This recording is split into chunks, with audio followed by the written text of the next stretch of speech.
Hi, I'm Measles. I'm single-stranded and enveloped RNA virus, and I'm a member of the genus Morbillivirus. Just a little bit more about me. This is me inside of a jar with no holes in it because I do not have any oxygen requirement. Where do I typically live, you ask? First, the morbillivirus, which is my agent, contacts a person's host lung tissue and starts to infect macrophages and dendritic cells. Then I replicate via transduction and undergo the lytic cycle. Thanks to my handy-dandy lytic cycle, I kill the infected cell.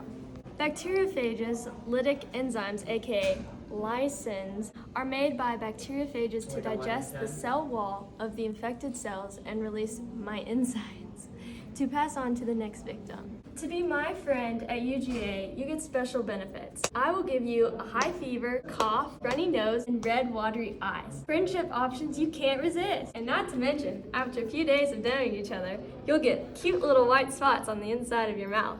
A few days later, you'll get a rash all over your face and it'll spread to the rest of your body and you'll get a high fever. Maybe this is why I don't have any friends. Infants and children think I'm so dangerous. Let me put this in scientific terms for you. The first phase of friendship is the incubation stage, which is when we will first meet. Then we'll go get some willies and we'll hang out for a few days. Specifically 7 to 14 days. Around that time, you'll start showing your first few symptoms of me. And it comes the rash stage where you get cute little red dots all over your face, and that's usually when people stop being my friend. They call the next phase the recovery phase. Even though I'm not living, I still have feelings. That's hurtful. 10 to 14 days after developing my rash, you'll function normally. First off, rubeolavirus, which causes me, has a viral capsid protein that envelopes it so that it goes into your body without you noticing it. It forms a helical nucleocapsid, which carries virulence factors. Did I mention that it can cause immune amnesia, or did I forget that little detail? During the acute phase of infection, I replace the memory cells your body makes to attack me with measles-specific lymphocytes. Since I like to hang out in your nasal passages, sneezing, a runny nose, and watery eyes are typical. But I like to change scenery, however, and also love hanging out in throats. It's the best place. Which causes people to cough and have those white spots. I also like to hang out in the respiratory tract and infect immune cells there in my spare time. In other people's spare time, they play iron sports, but I like to cause the inflammatory response. Oh no! Is something inhibiting your ability to breathe properly? Be careful, it might be the measles.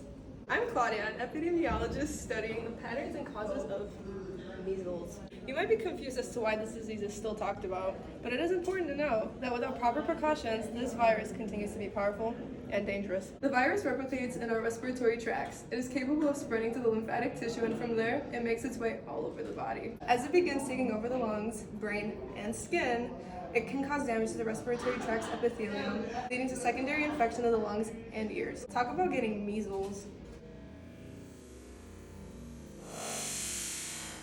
I guess those who did never really had a shot. Quick, cover your mouth! If and when you are diagnosed with the measles virus, be sure to cover your mouth whenever you cough or sneeze, as it mainly resides in the nose and throat mucus. It's also extremely contagious. Usually those who are infected are symptomatic, meaning their coughing and sneezing will alarm them that something just isn't right. The virus then can easily spread and leave the reservoir and be transmitted by respiratory droplets from person to person via horizontal transmission. Those who aren't infected by the disease can easily get infected as the air around them or hard surfaces are in fact contaminated. How can I get infected from a contaminated surface, you ask?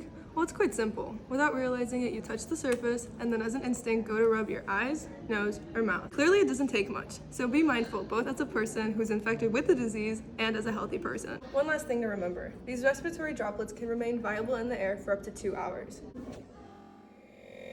So even if no one is directly coughing on you, you're not entirely safe. So be wise and cover your cough. Hello everyone, hope you're staying healthy and safe. I'm Dr. Patel, and I have one question for you. Why do vaccinated kids hate jokes about measles?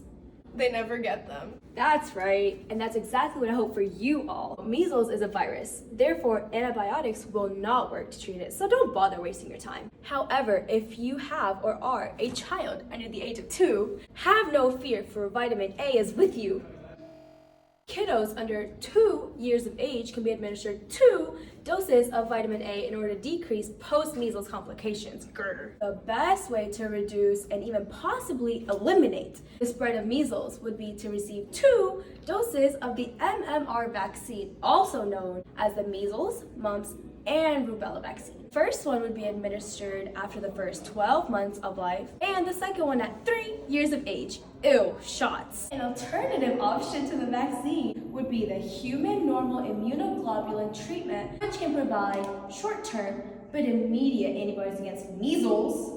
MMR is an attenuated vaccine, implying that the virus is introduced into the host with little to no symptoms after injection. Unlike the COVID vaccines, the adaptive immune system creates cells that allow the body to gain immunity. In order to prevent the spread of measles, quarantine when you fall sick, avoid sharing personal items, and when in doubt, always wash your hands. These are all prevention methods that we try to incorporate into our daily lives in current time due to a pandemic which requires a constant sanitation and safety measures to be taken. Not only would preventing the disease accommodate for yourself, but also those around you.